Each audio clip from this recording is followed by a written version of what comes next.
Slightly Above Average Gamers, Way Above Average Podcast. Welcome to the Slightly Above Average Gaming Podcast with your hosts, J007tv and Subone KD. Welcome, everybody, to episode 88 of the Slightly Above Average Gaming Podcast. I am one of your hosts, J007tv, joined, as always, by the homie, Subone KD. What's good, homie? Kind of the same old. It's been a busy week. We had a Memorial Day weekend here in the U.S., and so 3-day weekend for the kids off school. Managed to come down with something Sunday night while we were out with friends, so yesterday was a little rough.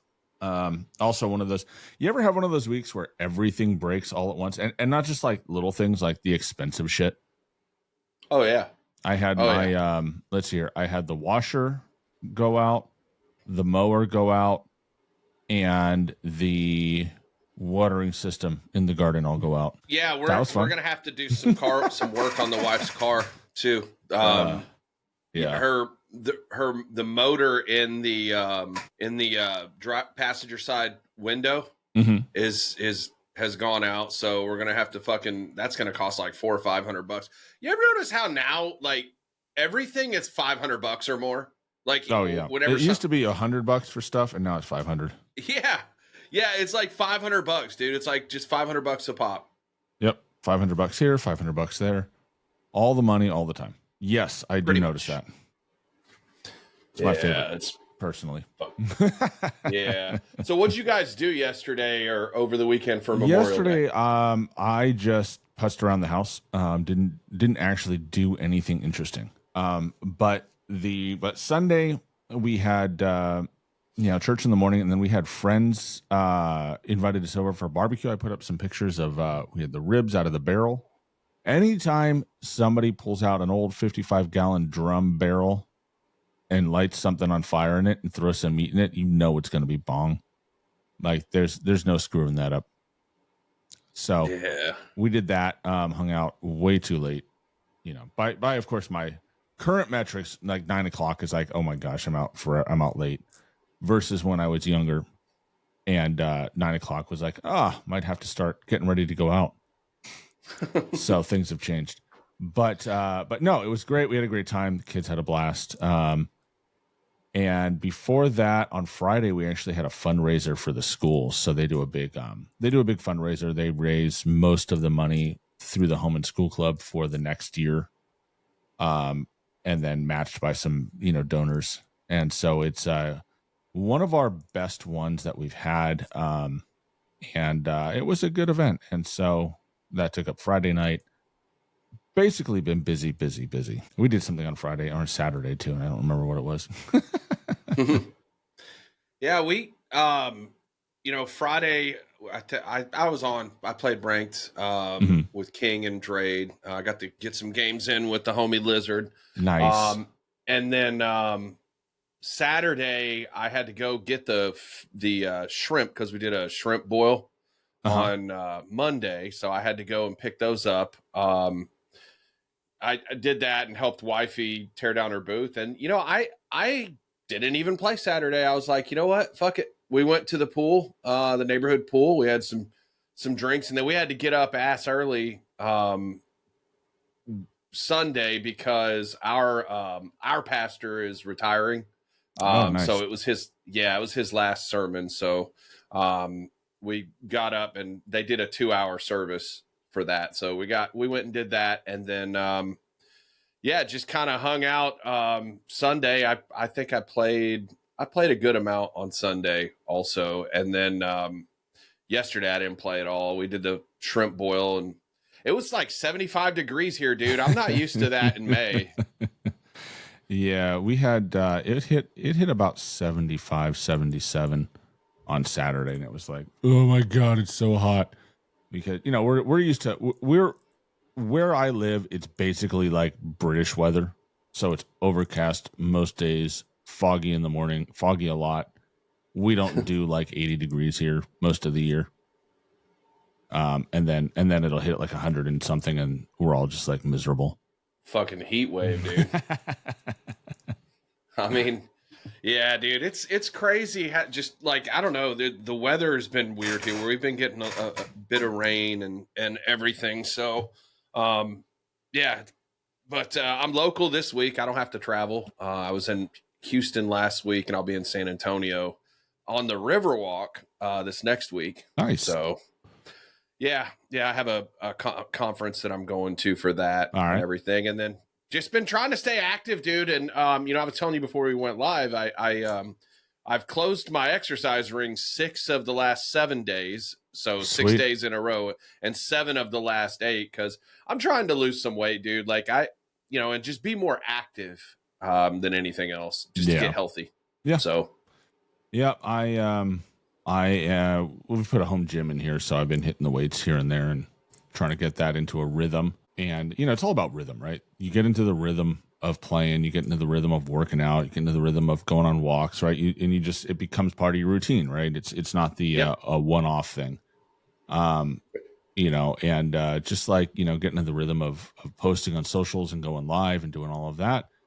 Which if you want to see Jay in his rhythm, you can always hit him up on Twitter. If you aren't following him on Twitter, it's Jay it's Twitter at J007tv, and he's there on Twitch as well, Twitch and Twitter.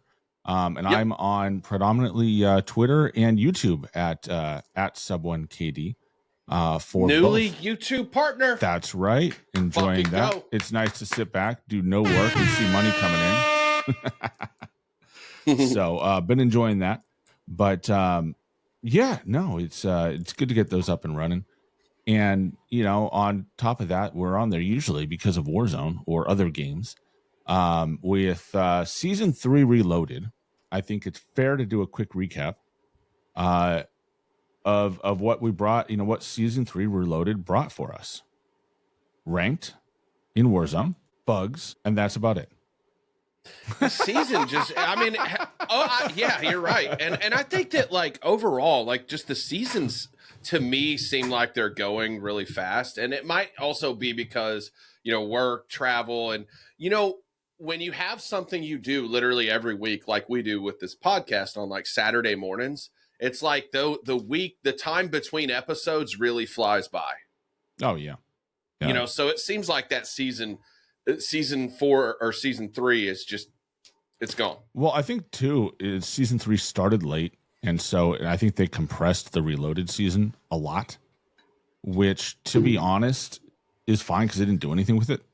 So Right. it's kind of like, all right, rush it out, get it out, get it out of the way as soon as possible, and let's move on to season 4.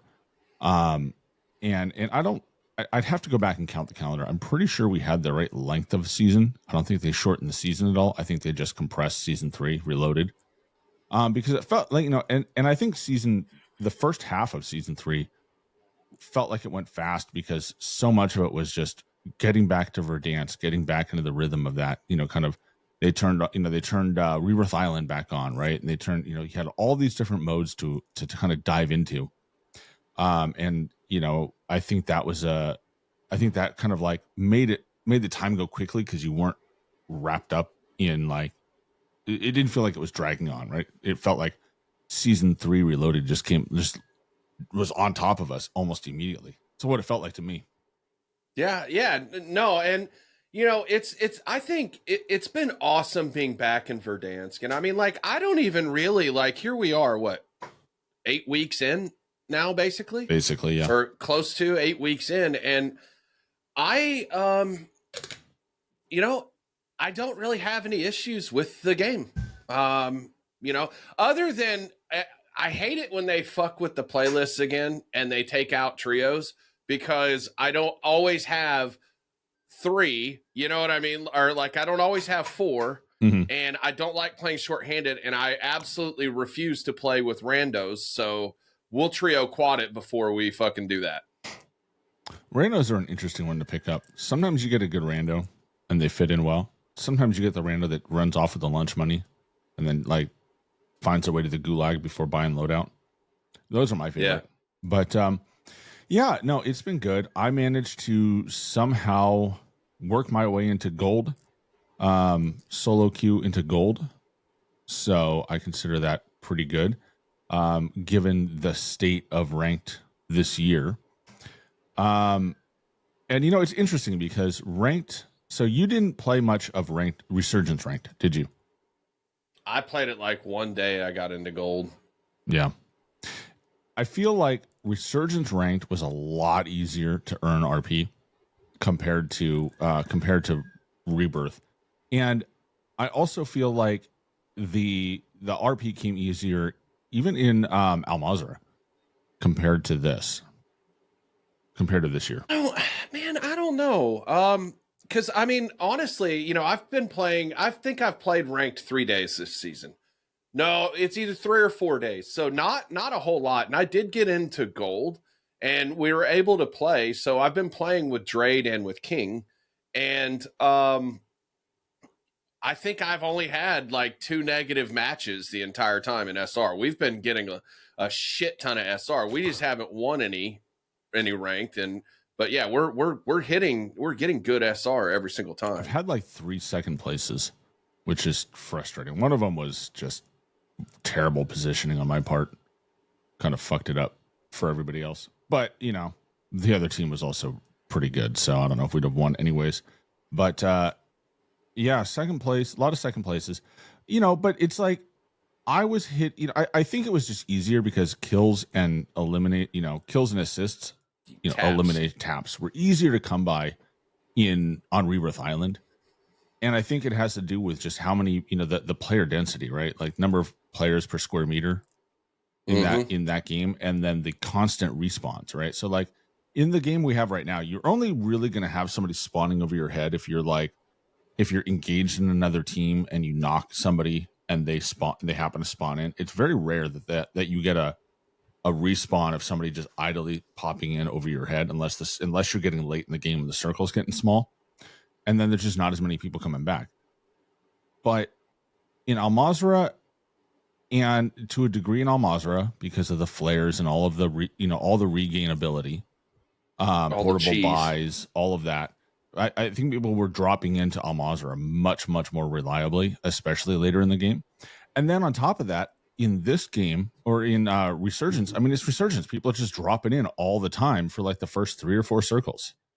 So you're constantly getting people popping in overhead. I mean, we would sit there on Rebirth Island and we'd take Ammo Shack and we'd sit there and with randos, you never know what they're going to do. But half the time I'd have like 80 SR by the end of the second circle by just sitting there and popping at people as they floated by overhead. You get a couple hits, you take some armor, you get some cracks, and then they land in the middle of a gunfight and they get killed. And guess what? It's you get an assist on it. So you're getting RP for that. And I think on top of that, regainability maybe not regainability, but survivability. As long as you stay alive, which just in that game, in Resurgence just means you hide in the corner or underwater or somewhere where they can't find you or aren't going to bother looking for you. Then your teammates come back, right? So you're likely to survive longer in the game than you do on currently in Verdansk, because in Verdansk, the only way to get anybody back is you have to collect $4,000 and then drive to a buy station, which we all know is going to be like stocked up. Like it's going to be camped. It's going to have mines on it. It's going to be not a cakewalk. Yeah, well, and it's funny that you bring that up because this season of playing ranked, I've played it a little bit different, even, or it's just worked out different, I guess, because like I'm getting kills and stuff like that, but like the first 2 days that we played, and it took us a day to really gel with Drade and King. They're both really good players. They're significantly better than me, but like they would both die on the drop and I would have to be the one to go and regain and get the fuck out of there. Like, and so like just playing my life and not challenging dumb shit. Yeah. Just trying to be smarter about it and, be the anchor. And it's so nice because like King can kill and Drade is a great IGL. So like all I got to do is just do what I'm fucking told, and it's great. Whereas like when I play with my normal guys, I'm having to call the rotations, the drops, all that stuff. And it's like, it is so nice to actually just be able to just point and shoot. Yeah. You know? No, I agree. And I think it's, and it's one of those things of like in ranked, when I'm solo queuing when in ranked, half the time I end up being IGL because I'm just stuck with like wall licking burgers who just can't. They have no business playing ranked, much less being on my team. I was silver 3, and for two or three straight games, both teammates were gold 1. I mean, not gold 1, bronze 1. Like, and at least all but I think one of them were legit bronze 1s. Like, I had no idea. They were probably hard stuck at bronze 1, to be honest. Which is hard to do. Did you see what the fucking meta is right now in ranked? It's right up your alley. RPGs and what's it it's called? It's an AR and an RPG. Perfect. Drade and them have been doing that like the whole time, and I'm just like, wow. RPGs are great. I love it. You know what? Toss in Bouncing Betties, and you're just in for a great day. I have a great clip. I had somebody just driving a truck right at me, and I just, classic. You throw a Bouncing Betty out in front of you, and then you turn around and shoot at them so they feel the urge to come and run you down, and then you just watch the flaming wreck go flying by, and you go, bitch. Right? So, but yeah, no, it's RPGs are interesting because it's hard for them to not be OP, but at the same time they're very limiting, right? Right. And so it's kind of like if you're running if you're running a sniper support style iron sight AR, the Grau is good. The what's it called? The Krieg is good for that. There's a lot of gun. The what's it called? The one everybody. I don't know. There's a bunch of them that are all very good. In that. The AMAX. They're all very good. The Kilo is the other one I was thinking of. I mean, that's 4 of them that are all very good and they're all very capable. And depending on your skill level, right? Have a variety of you have a good variety of success with it. And then you have an RPG, which is really hard to screw up with in close range. But, it's one of those things of like, I can't complain. I know you don't love it. Yeah, honestly, it hasn't really happened to me that much. So I'm not really worried about it. I mean, it's crazy that they're allowing RPGs in ranked play because it is cheese. But I mean, it is what it is. Like I'm not dying to it a lot, so I don't really. It's one of those things. Like if it doesn't happen to you, you don't care. Yeah, I think it's one of those balances with allowing vehicles and not having them have gas and whatever, because you kind of end up with this like weird balance with vehicles where vehicles can definitely overpower in the later zones. But if you make them too weak, they're useless, and you don't want to touch them because they're not. You're just stuck in a death wagon. And right. So but you make them strong enough where they're useful, and then it's like, well, great. Now they're just gonna like run around the last zone and just be a pain in the ass. So it's really hard to balance that, and I think RPGs have to be they have to be launchers have to be viable against vehicles, which means they're viable against people. Yeah, it's an interesting meta. And then, it's been ups and downs with the anti-cheat. Some weeks it works, some weeks it's not. As Didn't usual. They just do another ban wave, or like there's one coming, right? Like the redone engine owning or phantom overlay or hyper whatever. I don't even know what the fuck to call them anymore. But anyway. It's interesting what they're doing, and I've been trying to piece it together from talking to people on the inside as well as just kind of like reading through what they've said and kind of analyzing kind of what they're doing on their end. So I have a feeling that they've got like like kind of like a call center, but for people to look at videos that they contract with to review this stuff. And I think what they have is, so you have your standard, reporting system, right? and every time you do a report, it creates a digital like analysis thing. We saw that clip in the video. Mm-hmm. And then I think what's happening is when those clips go above a certain threshold, right, that triggers a manual review. And so like you have enough clips that are sus enough,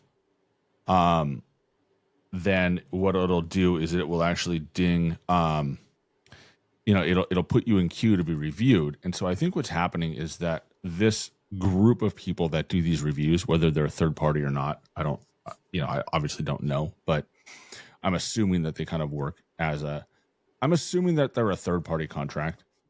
And Mm-hmm. what they'll do is they'll basically get assignments that says, all right, this week we're going to focus on, work on your normal queues, get through, people based on age and priority, right? So people will sit, so it's why I think shadow bans have such a variety of times.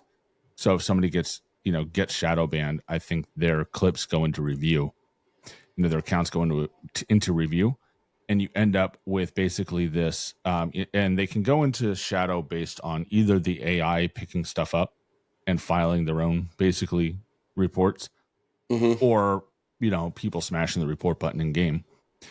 And I think what happens is these people that do the reviews, right? So it's like there's probably a queue thousands of people long to be looked at, and I think they're prioritizing people playing ranked, specifically higher level ranked. And so it's like, if you're in the top 250 and you get reported, it goes immediately to manual review. I'm glad you brought up that list, because I don't know that you and I have talked about this, but like that list right now is a fucking joke. I had to go down to like 51 or 52 before I ever recognized a single name on that list. We've had a top 250 since Al Mazrah. We know typically who's in it. Yeah. And I'm not recognized. I'm seeing a lot of like crazy ass Asian characters. Like it's the list is mostly cheaters right now. Yeah. I wouldn't be surprised. And I think what's happening is, like I said, there's this manual, this pool of reviewers, right, that will go through the videos, and they get an account. So it's like you have the case with Aiden, where Aiden got got hit with it, and then within like 20 minutes he was back up. And I think it's because he's his account is probably reviewed so damn often, right? Well, and they do have a whitelist too. Yeah, I don't think it's so much the whitelist handles that, because they still get shadow banned. Like they still get kicked out. If the whitelist did what people accuse it of, I think it would do that. I think what that I think it's just it is probably a way of like, I mean, it probably doesn't help that, pops up flagged as, oh, hey, this needs immediate attention, that sort of thing. Yeah, it's probably an expedited process for those people. Yeah, but it still goes through the process, because otherwise, if it didn't, they would never get shadow banned. Right. Yeah, So, sure. I think that like that case, right? Obviously it gets put in front of somebody. They look at the one clip that flagged it, and then they look at like everything else, and they go, okay, this guy does this shit all the time. He's been checked insert number of times, and they just clear it out and move on. Versus other people that just get reported, and those reports get sent to the queue, right? And so they spend their 5-6 days in the shadow ban. In the shadow ban loop. But I think what we've been seeing is they're really emphasizing ranked and top 250s, because we've seen a lot of bans land, but nobody's reported a detection, right? None of the major providers went offline that weren't already offline. And so that was that was a quick, I don't want to say jumping the gun on my part, but it was a quick repost of information that had been gone out already. And looking into it, it was kind of like everybody, I was waiting to see who would click over. Is it this? And I was getting reports and information from people in various forums, and I say forums, so it's like Discords and Telegrams or whatever. And they were all saying, hey, we've got individuals getting banned, like hard banned on, being careful, not rage hacking.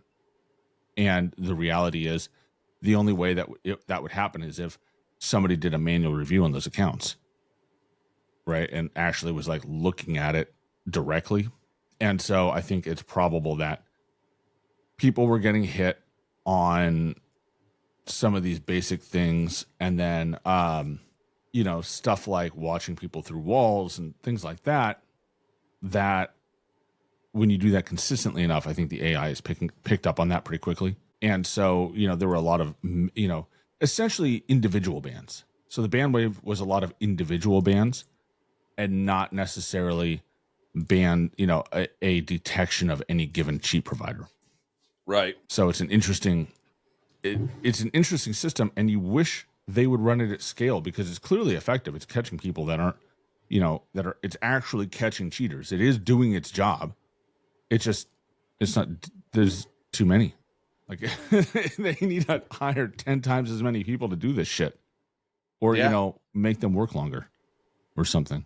I don't know I don't know. Get the whip out and make sure they, more videos, watch more videos, ban more cheaters. So I think it's one of those things where there's not a good, it's good news, but it's not great news. It's not bad news, but it's not good news. Mm-hmm. Right? It's just kind of like, oh, well, okay. Drop in the bucket, gentlemen. Drop in the bucket. Yeah, I mean, man, hopefully they can continue ramping this up and keep improving the system because, I mean, let's be honest, it's better now than it was 6 months ago. So, I mean, they are improving at it. And, and again, I don't really see like a lot of cheaters, so to speak, but I mean, I know they're there. I see them periodically. You don't spend a lot of time in evening Pacific lobbies because holy shit. Last night, the amount of people just like watching you through the walls or like showing up, like we played mostly Rebirth, and it was like I had the number of times where I would have somebody who would like mantle over a wall or climb up a ladder or hit a zip and then just immediately, like, this is like their initial push. There's no UAVs, no heartbeats. They just pop up and they're just locked on and laser beam me out, out of existence, where it's like, you have no business knowing that I'm here. Like, I can see on the replay that your teammates are behind you. There's no pings. There's no UAV.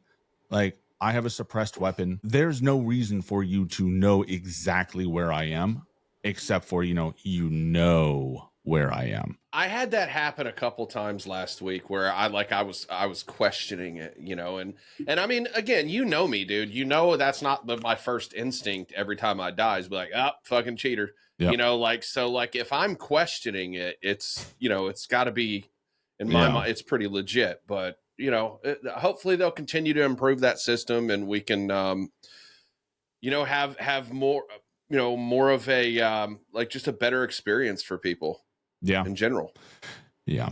Really want to see that step up. I'm kind of sick and tired of the bullshit.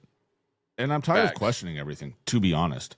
I prefer it's exhausting, isn't it? It's exhausting when it's like, how the hell would you know? And I have to sit there and like either clip it and analyze every little frame to figure out, okay, you did see me when around the corner. So you would have, so pre-firing, jumping the corner and pre-firing through the door makes sense because you knew someone was there. Like that kind of shit where it's like there was, 2 frames where you can see my elbow or something.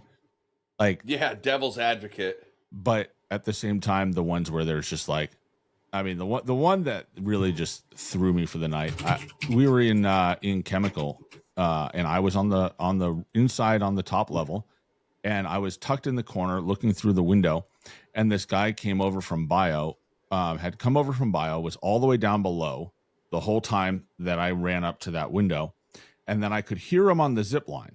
So I turn and I target, I pre-aim the zip line. He pops up and did one of those things where he pops up and he's just shooting immediately. And he just like, there was no moment where he takes a split second to like figure out where I am. He's immediately targeting right through the window, right in the little sliver of me that's available to shoot, and just lighting me up while I'm, in between the moment that I saw him come up the zip line, was able to pull the trigger. Like he was just instant. And it's like, get the fuck out of here. You did not like, and his whole team, like I could see on the kill cam, his whole team was behind him. Right. Yeah. So they're all down below. They don't have line of sight. No one has a heartbeat. There's no UAV. right? And he just knows exactly where you are. And it's like, get the fuck out of here with that. And it's like, it's just, it'd be one of those things of like, all right, if I didn't know how bad the cheating is right now, I probably would have clipped it and looked at it later and been like, maybe he saw, maybe he didn't, but it was as blatant walls as you can get, unfortunately. Well, like you, like your sign says back there, cheater's gonna cheat. Motherfuckers. What so have you been playing any in Verdansk, or what have you been playing mostly? Playing mostly Verdansk. Been doing a lot, it kind of depends, right? When there's people on, I'll hop in and I'll run and run games with them, usually quads or rebirth.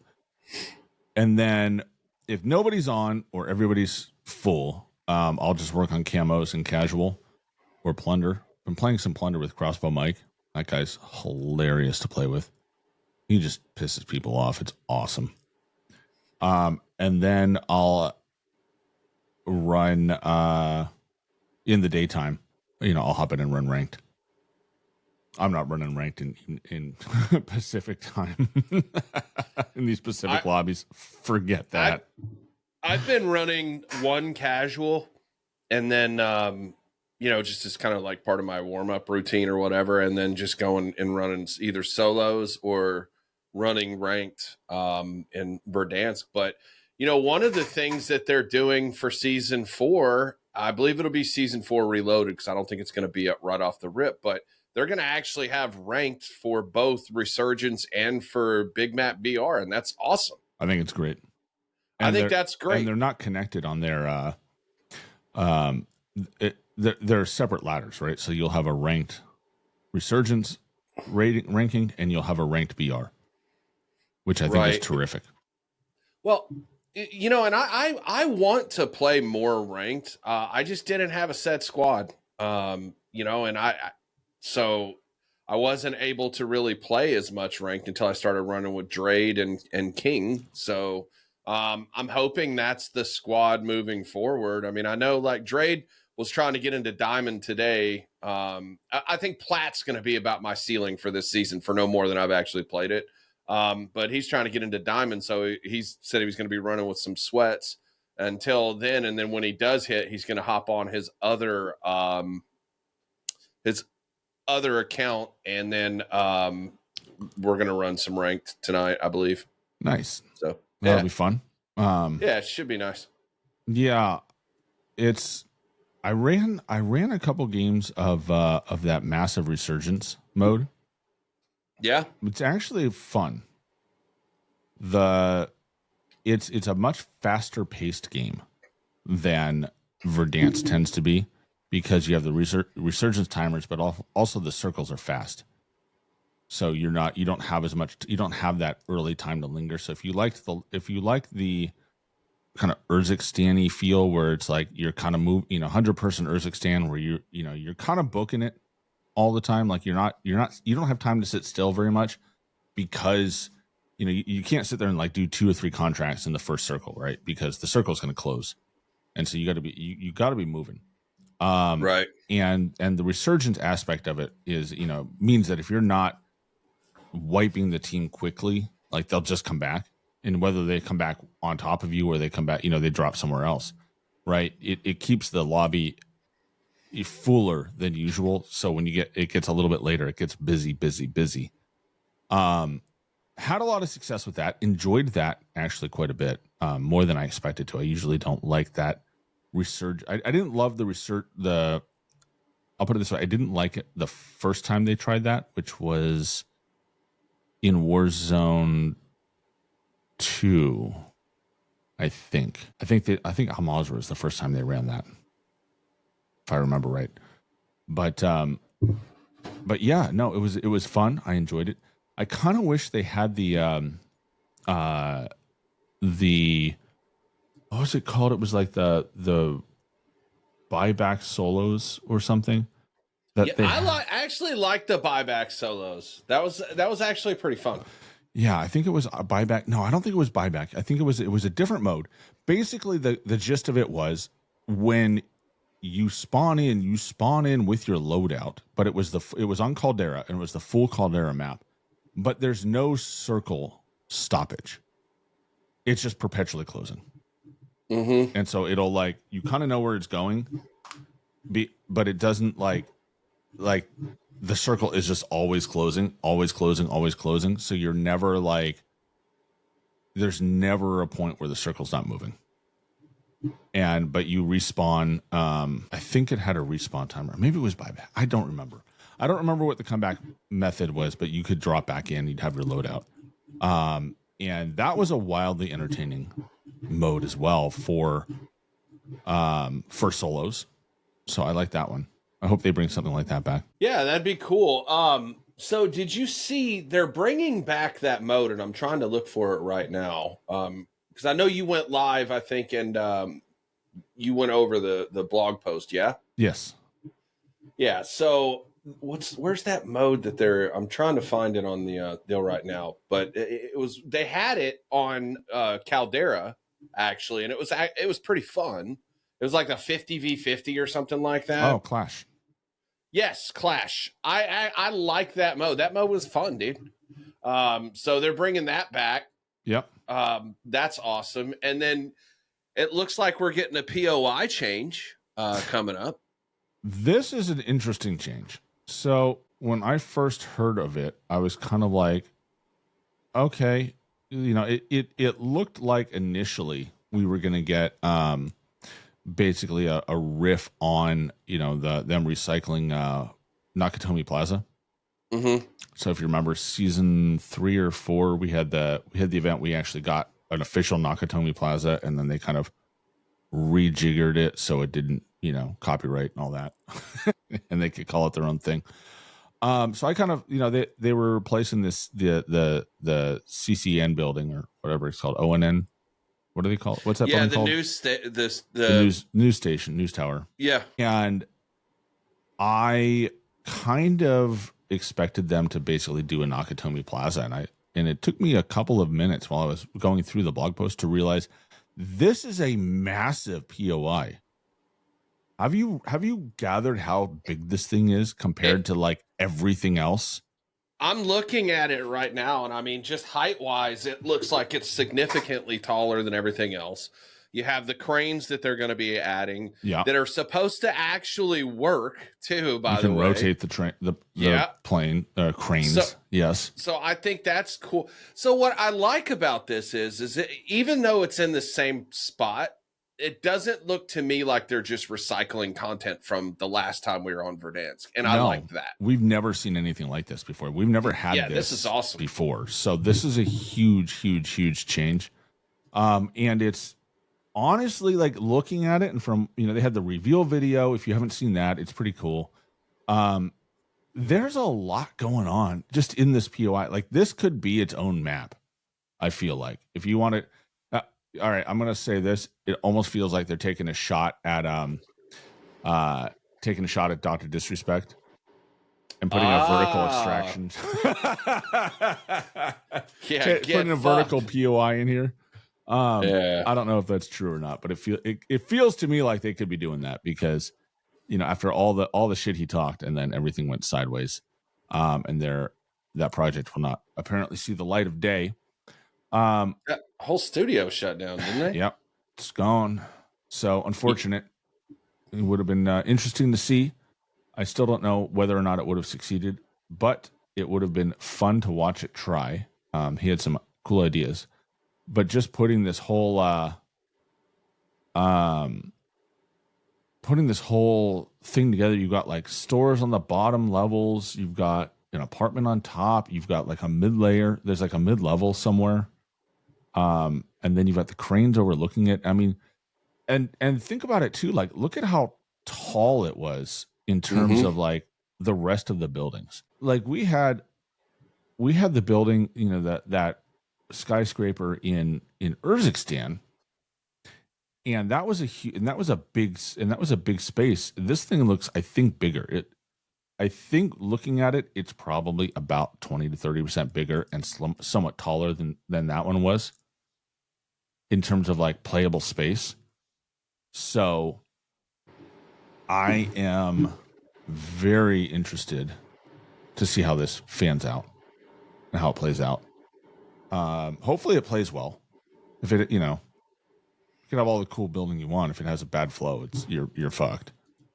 Yeah, it's true. It's true. But yeah, I mean, I think it's cool. Like I said, I'm glad they're not just recycling content. And it okay, so this is actually not the building that I thought it was, or in the spot I thought it was. Yeah, it is. Yes, it is. Yeah. So they take out that little low slung building next to it. Um, Yeah. and then there's a burger town behind it that gets knocked out. Yeah. So there's like this whole block is basically demolished all the way back to the Yeah. apartments back there. Yeah, that's yeah, that so I was looking, they had a side by side, but I didn't realize it was a side by side right away. And I'm like, wait a minute. You're like, So where that's is why I this? was like, yeah, but no, this I mean, dude, and think about how far you're gonna be able to jump off of that thing. I know, right? You'll make it a dam from here. Yeah, I'm pretty much, curious. man. You know, here's another thing. Like, so the what is it? It's an SBN building or something. God, I can't remember what the heck I'm it's not real called. sure. We've only played it for how many years? SKN is the name of the building. Yeah. But the SKN building is, you know, you can kind of control this space pretty well from that building because it's taller than everything else, but you're not like that far away, right? It's not that big in terms of like height.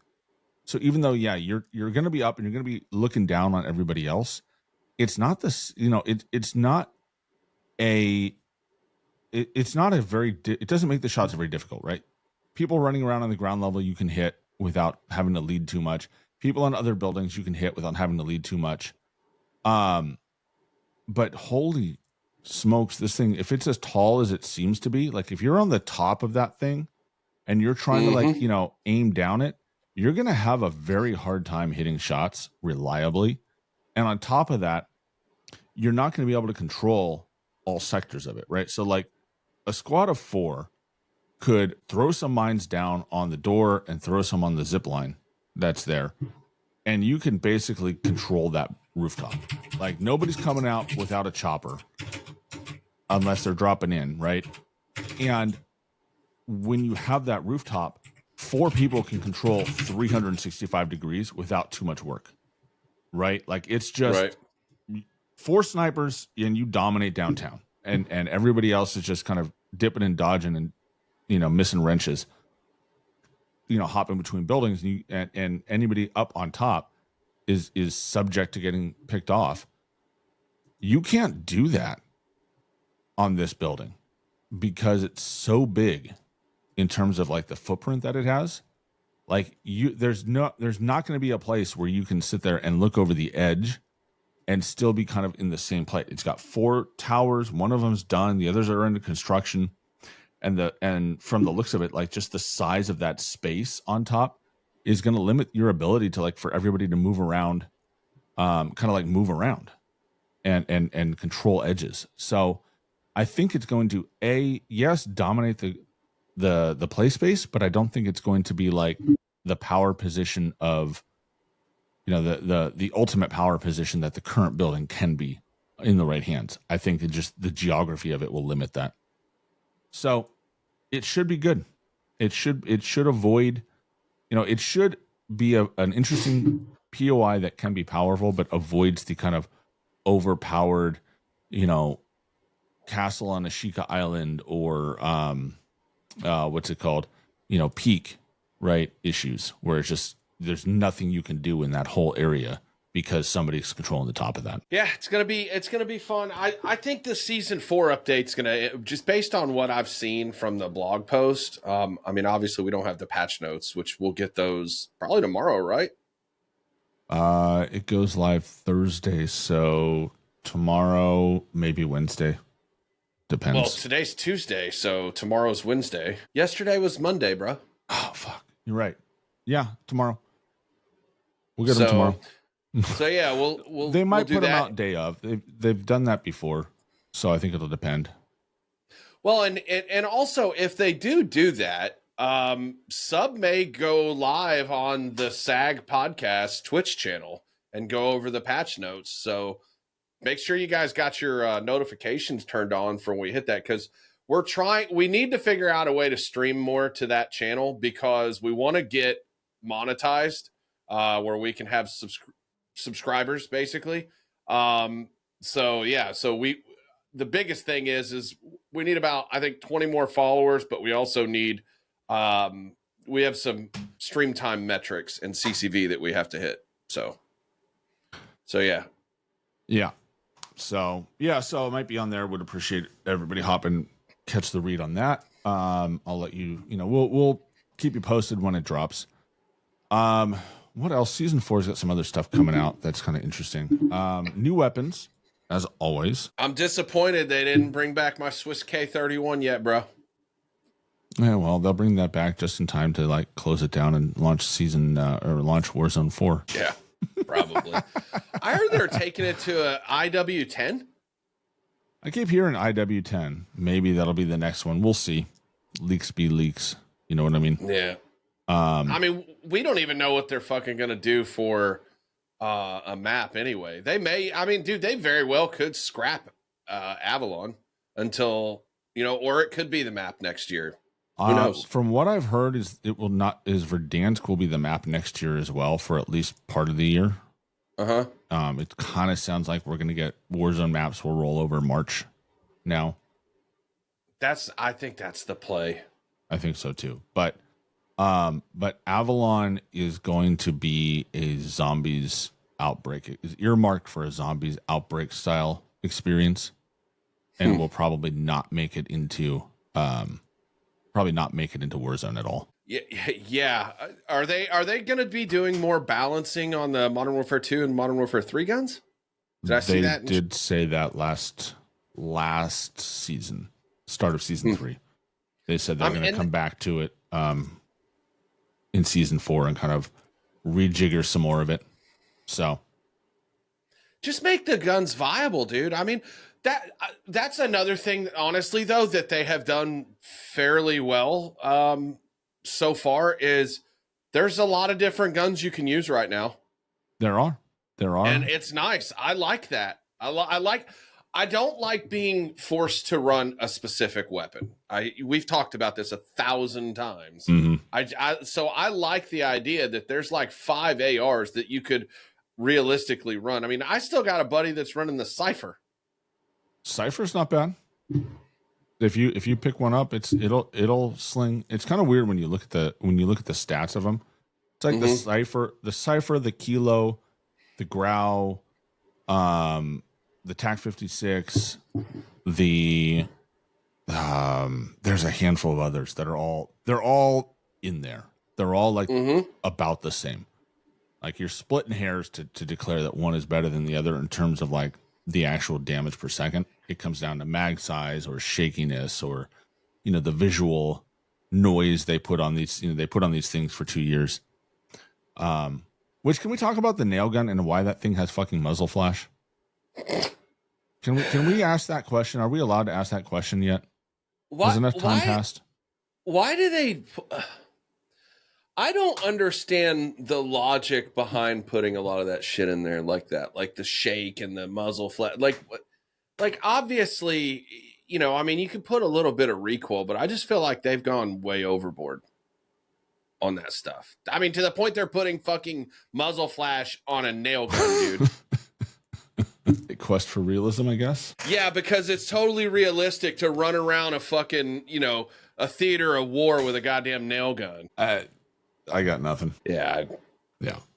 It's just one of those things. So the FFAR, the LC10 are coming back. I know Ashman's excited about the FFAR, which I never really fucked with that gun that much. I didn't like it that much. That gun was so much fun. So when Rebirth was fun before it became sweaty, or I guess while it was becoming sweaty, the FFAR Mac 10 combo just slayed on that island. That Mac 10 was fun to run. Yeah, it was. but you could run them both and just absolutely slay out. Yeah, the LC-10 was good in Cold War for sure. Like I have a cool ass like I have a clip actually where I think I got like a 3-piece. It was in multiplayer, a 3-piece. I teabag the second guy and then jump out the door and turn and throw my combat axe. And like, so like you see me teabagging the guy in the clip because it was the final kill cam that I clipped. So yeah. Yeah. And I was using the LC-10 on that, but yeah, I liked the LC-10. I'm back to running the C9 again right now. I was running the Ladra, but I still like the C9. It still feels, to me, it feels the best out of all the SMGs. Yeah, and I already have. Well, the C9 is annoying so I rate guns by their camo challenge, not their usability, and the C9 faces the same absolutely ridiculous camo challenge that a few other guns have, which I'm appalled they would put that in there in the first place. So with these Warzone challenges, one of the things that they've done is they've made challenges that are wholly dependent on other people's actions. And so what I mean by that is usually on a camo challenge, it's you have to do something with the gun in order to be successful with it, right? So you have to slide and shoot somebody. You have to dive and go prone and shoot somebody. You have to mount on something and shoot somebody. You have to shoot somebody at far range. You have to shoot somebody like at I don't know what, at point blank range is another one that always comes up, right? You have to do something. The problem is that's all fine and good, but what happens when it's in the C9? It's you have to kill a most wanted target. Like the fuck is that? So I have to be able to hunt down somebody. Somebody has to pull that, and I have to be able to get to them and kill them with it in order to achieve the challenge. Like, what if nobody?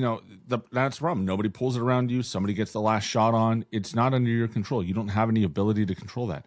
The other one is to kill people under an enemy UAV. Drives me nuts. The XMG has that one, where you just basically have to lug the gun around, and then as soon as you see that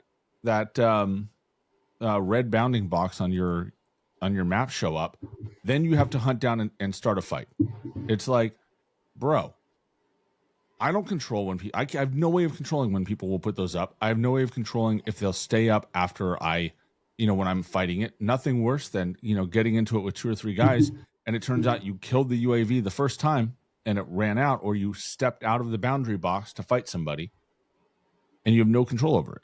And those are the sort of things that infuriate me. And it was similar to the launchers in multiplayer this year, where you have to kill enemy, score streaks in the air. So again, those things wholly relied on other people doing something, right? Putting stuff up, putting enough things up in the air where you could shoot them down, and it made that part of the grind miserable. Yeah. Yeah, I haven't really gotten into the camo grind that much until this game, where I started doing the diamond stuff, but I still have not even fucked with the rockets or even the melee weapons. Mm-hmm. I don't really care. Yeah. But so we've had we had a fairly heated conversation on, what was it, Tuesday or Wednesday? Something like that. I think it was Wednesday.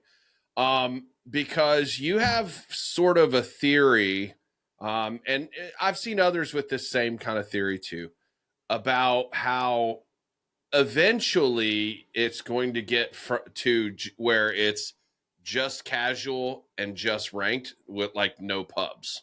Well, casual. So they're going to make casual pubs. I think that's what they're striving for. Like there just will be, there will be no more casual. There'll be boot camp, which is the learner mode, and they will probably strip away any effort to entice you to play that mode, right? If you were not, new/bad at the game, and they will combine, they will turn casual into pubs. They will probably it's like Fortnite. You look at how Fortnite does, and I think there's the precedent here is, if you look at the way Fortnite handles things, this is exactly what they do, and they are one of the most popular games in the world.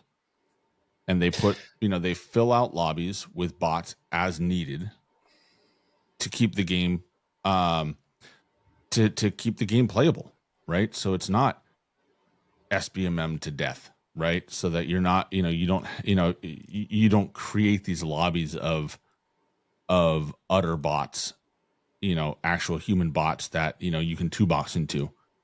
They just fill it out with AI as needed. Dude, I don't know, man. So, like I said to you the other day, it's either play casual and get no fucking dopamine hit at all, because it literally does nothing for me.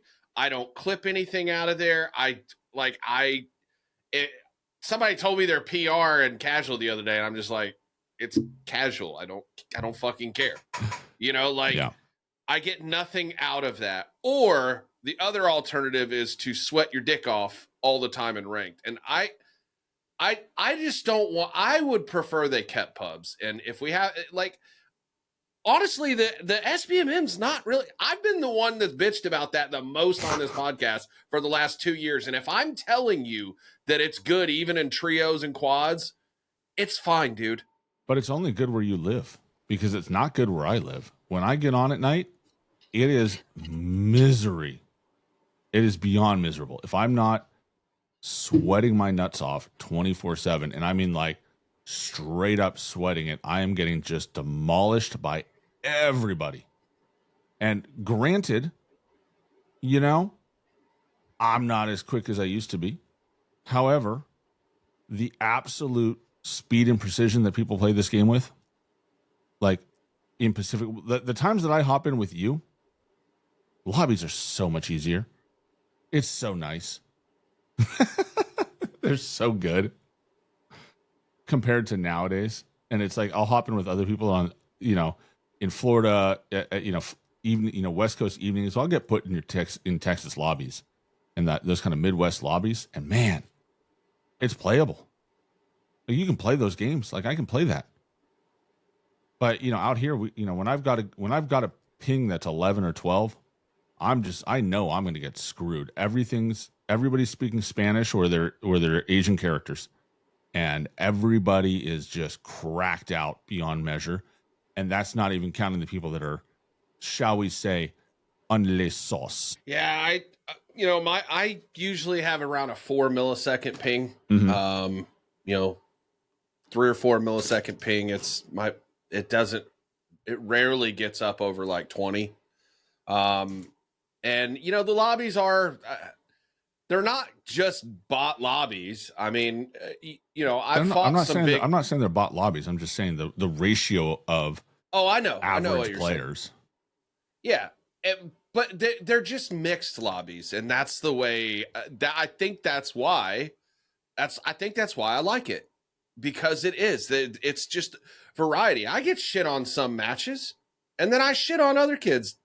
It's the experience that I wanted, and ever since Black Ops 6 integration, to me, I've gotten that. Yeah, it's not really been the case. It's like we played together when Verdansk first dropped. We played opening day. Those lobbies were great. I mean, I did well enough. We got a win, I think, if I remember right. But I guarantee you come and play PM Pacific lobbies, like you play over here, it'd be a whole nother ball game. And that is one of the problems of SBMM, but also the distribution of players and the timing is you cannot fill lobbies properly. Locally, there just aren't enough people on at that time. And then when you factor in SPMM, you just end up with these lobbies that are just insane. And you got people coming in from all over the place. And you don't see that as much in the Midwest when you play. And you start playing, I think, about 4 or 5 hours before I get on usually. Mm-hmm. So it's like you've got the best of both worlds. You're in the middle of the country, so you got the early birds on the West Coast. You've got the the people in the playing the normies playing normal times on the East Coast, and then you've got everybody in Texas booting up. But man, I will tell you this: when I play at night, and I tracked this a little bit before I just got so frustrated, I threw my hands up and said, "Fuck it."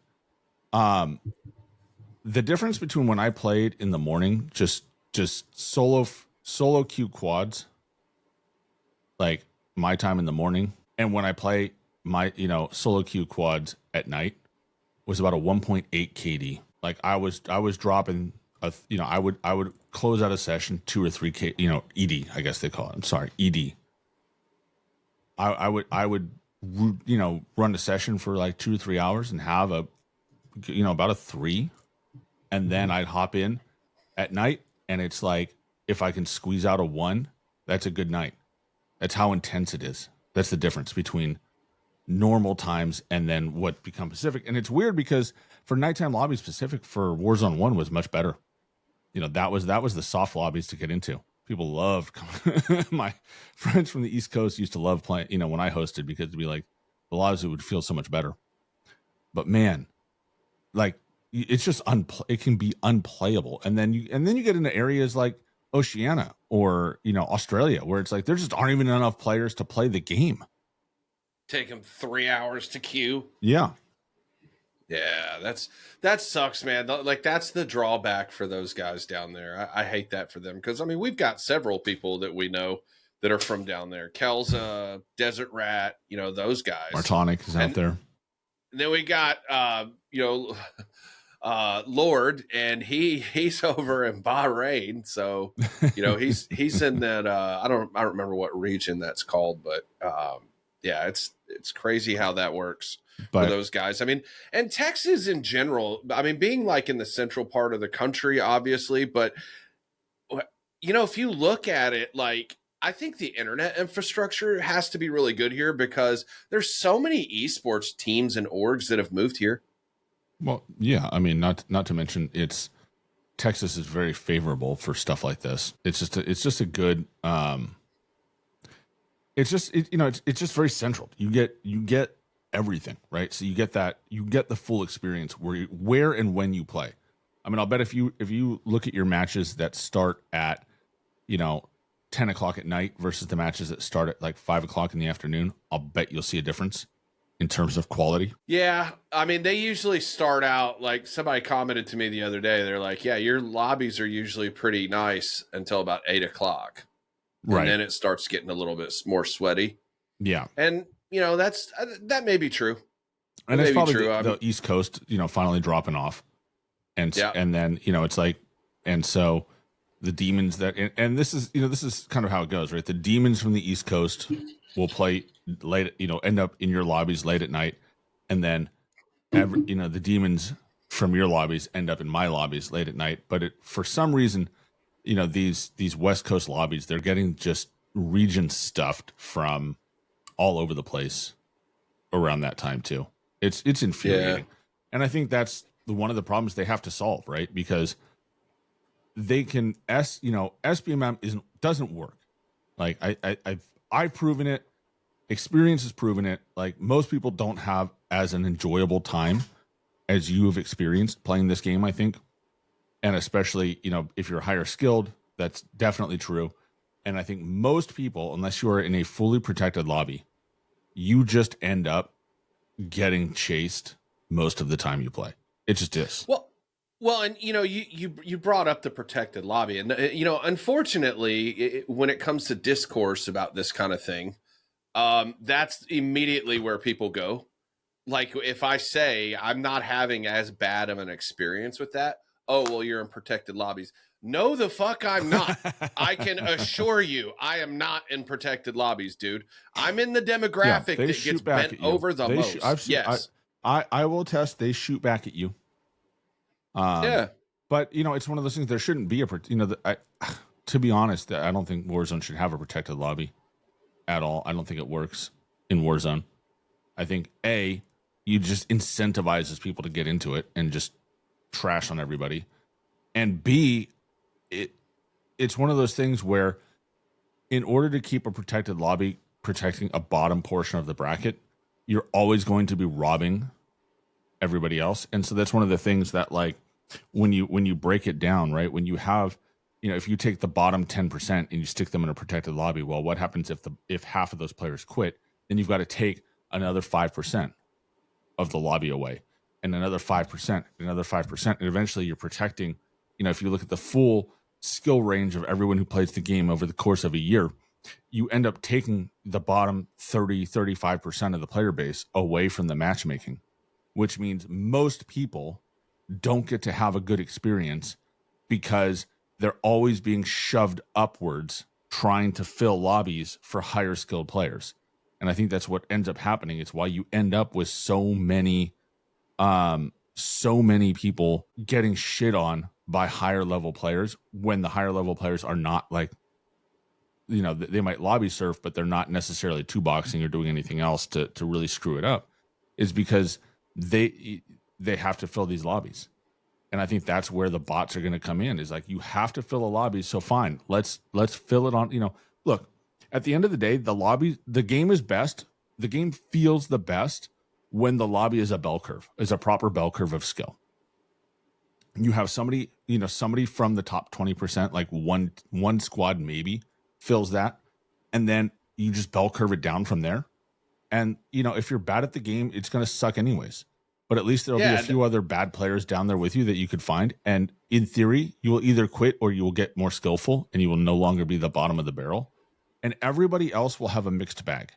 And the most number of people, like the highest number of player brackets, will be mid-tier players. They will be 0.8 to 1.2 players that will fill out the majority of the lobby. And the reality is the top player in your lobby will probably be a 1.5. A 2 would be an outlier, and above that you would rarely see. But they don't, they don't do that with SBMM because they take the bottom part of the player base away, because they take those players and they put them in these protected brackets that then get hunted on by people that break the matchmaking specifically to hunt them. And if that's the case, if that's what people want, just fucking put bots in the lobby at that point. They look like bots. When you look at these people playing, next to two box lobbies, you can't tell the difference. Half the time, the bots that we see in casual are better than the bots in these two box lobbies, anyways. Dude, it happened again the other night. I was playing solos, and somebody's like, "Are you in casual?" And I'm like, "No."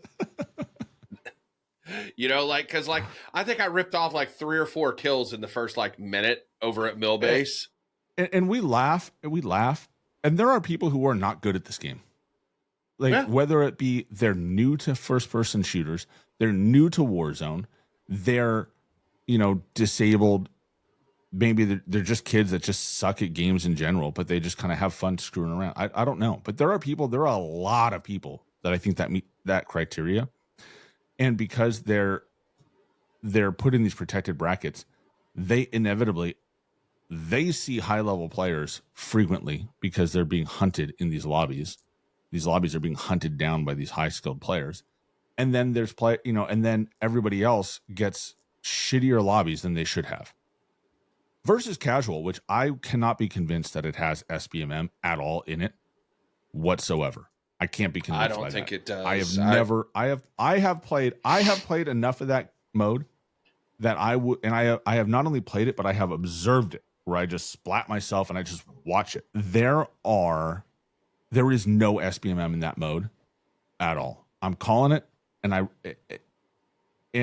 by SBMM I mean sorting of players by skill. Now I do think I do think they're messing with skill, and I think what they're doing is they're doing it with the bots and how frequently they spawn bots on you. I think if you're a lower skilled player or you're struggling, I think they feed you bots. The game does, so that you have a steady stream of kills. Versus if you are excelling in that mode, I think they don't feed as many bots. You have to hunt them down, and that means your likelihood of running into actual players, it goes up. And so you run into more humans than someone who is just kind of like learning the game and kind of screwing around does. So I think there's something going on with that. But as far as actual SBMM and the construction of the lobbies, I don't think it exists in that mode. And that mode is so much more fun than everything else. If it's too bad that it doesn't count for that, because it's fun to play. Yeah, they could make, and I hope if they do merge this with casual mode with regular mode, I hope they make the bots a little bit smarter or give a variety of it, because yeah, there is no thrill in killing someone that just, a bot that just throws a grenade and lays down in front of you. But I've seen them slide cancel. I've seen them do shit. Yeah. So they've got the ability, right? They're basically being held back, but you give them a little more agency, a little bit more flexibility, let them kind of do their thing. I really don't think you're going to. I really think you won't notice the difference between that and watching a 2-box lobby. And at the end of the day, like higher skilled lobbies will just have fewer bots, if any. Like the highest skilled lobbies will just be players, right? And lower skilled lobbies, they'll fill lobbies. If they can't fill the lobby in time, they'll just populate bots out and call it a day, which is a better experience, I think, than what they're doing right now. Because right now it's fucking miserable to play half the time. Unless you get the right time of day and you're in the right area of the world, you're just stuck in everybody's high skill. There's no variety. You need to be locked in start to finish, or you're going to just spend the time watching from the spectator window. Yeah. Yeah. I think you're right.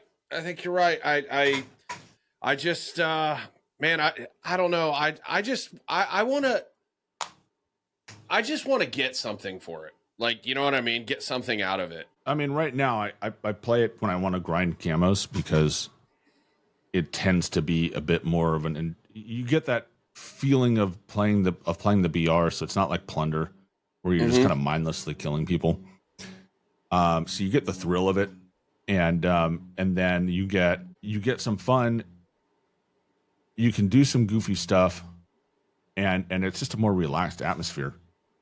But yeah, it doesn't count for shit, which is unfortunate. I mean, aside from camos, but yeah, I do like that. I think the writing's on the wall, like you said, and they are going to eventually do that. It makes sense for them to do it. I hope they make the bots like, good. Yeah, and to be clear, like when I play nighttime, Pacific lobbies at night, I mean, I'm playing on probably in LA with or maybe Utah with like under 20 ping, 10, usually 11 or 12 if I catch the local lobby. Otherwise it's about 17. And it's like, you don't win every fight, especially if you play reckless and off the wall like I do in that mode, because why not take as Crossbow Mike did the other day, why not take a loadout that's a RPG and a crossbow and see what happens? But it's like you just go and it is a significantly better mode in terms of like playability. It's not lagged out. I'm not fighting packet loss. I'm not fighting 70 plus ping. I'm just playing the mode. And that's something that you can't get otherwise. Yeah. I think also too, I think I'm going to start maybe looking at running mouse and key again. Yeah. A little bit. Yeah. I've been thinking about that, and eventually doing that. And then, just see how it works. But yeah, I mean, overall, like I said, dude, I've been having fun playing the game. I played mouse and key the other day by accident. Oh yeah, you told me that. All right, so I played a sesh in the morning and turned it off, and then it was like had a window of time where I was like waiting for something to come up. I'm like, all right, cool. So I hopped over and decided to run ranked. Well, at some point I disconnected my controller. Oh, I know what it was. I logged in because I wanted to look at my stats for something. And my controller was loose, and I had to go and I just had to lean over and plug it back in. And I decided not to screw with it. And I just said, switch to mouse and key. and looked at my stats, went fine, shut it down, booted it back up later to play, hopped into ranked. And as I'm falling into rank, I discover that I never switched it back. So here I am with no controller support whatsoever. And I'm loading into a rank, and I'm at the point where it's like, I can't back out because I'm already dropping in. And so I had to play the whole game in ranked. Mouse and key, absolutely did not take time to set it up. Didn't know what my keyboard key binds were. Didn't put any thought into that whatsoever. Turns out I did not have prone mapped to anything. So imagine playing a game of ranked where you cannot go prone because it's not mapped to a button. And ended up second or third place. Top 5. Ended up top 5 with 5 kills. Never went to the gulag. Only died at the end. Had 7 buybacks on my teammates, including a ballsy two-person buyback in the gas right before the fourth circle closed, and just did really well. I hit some terrific snipes. And I, of course, was not recording any of this. So I couldn't get any clips, but I hit some great snipes, hit some good what's it called? Hit some great snipes, hit some good plays. Actually enjoyed it. Was really fun to play. Mouse and key is when you are comfortable playing with a mouse and keyboard, mouse and key is a lot of fun. It really, really is. But damn, when you're not ready for it, is it panic inducing? Yeah, I hear you.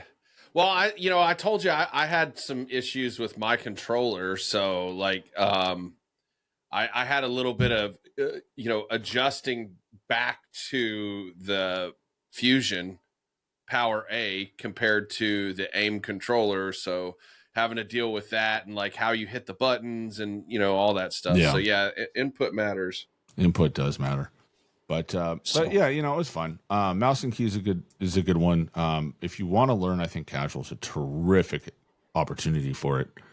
You'll get in gunfights, you'll get in opportunities, and you have the extended play. I mean, boot camp works too, but there's no penalty to it, right? You can learn without it, without messing up any of your stats. So overall, if you want to learn mouse and key, it's never been easier to learn that in this game. Yeah. You'll also learn, you'll also find yourself damning aim assist. Had a couple of gunfights where I'm like, you fucker with your aim assist, leave me alone. That's hilarious. But it's, it's one of those things that if you get the chance, I highly recommend it for everybody. But yeah. How's so you've got what rank are you right now? Are you gold? I think I'm gold 1 or gold 2. Okay. I know I'm in gold. I got to look at it. Yeah. Well, I'm hoping to get, I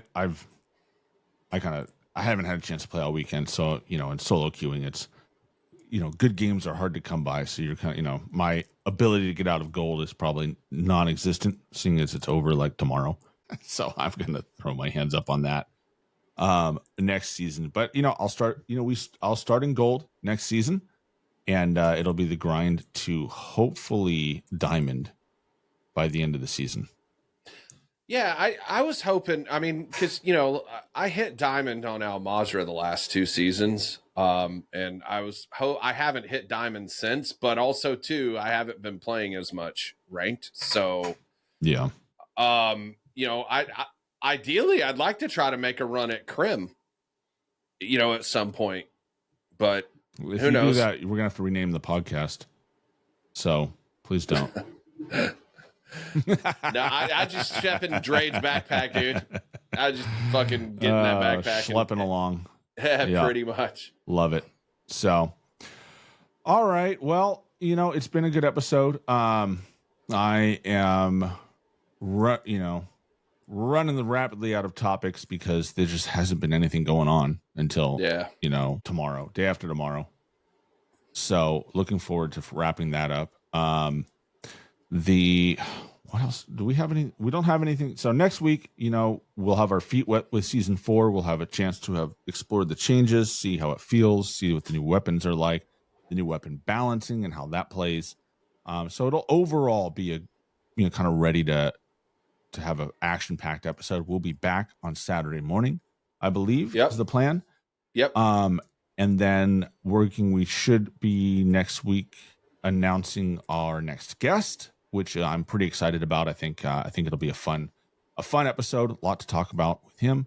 And then from there, we've got some other people kind of working up. So we're going to have a pretty good summer. And then we'll be already into World Series of Warzone. Yeah. So we'll be starting to follow that, talk about that as it goes. The CDL will be wrapping up. I think Major 4, did that just happen, or is that? Yeah, they just happened. Yeah. So Major 4 is done. So now it's what? Finals, right? The road to finals. I think so. Is there a 5th major? I think there's a 5th major. Okay, 5th major. So all right, whatever. CDL. No. So yeah, we'll touch base on that. And then we'll be into the summer and probably starting to look ahead to Black Ops 7. Yeah.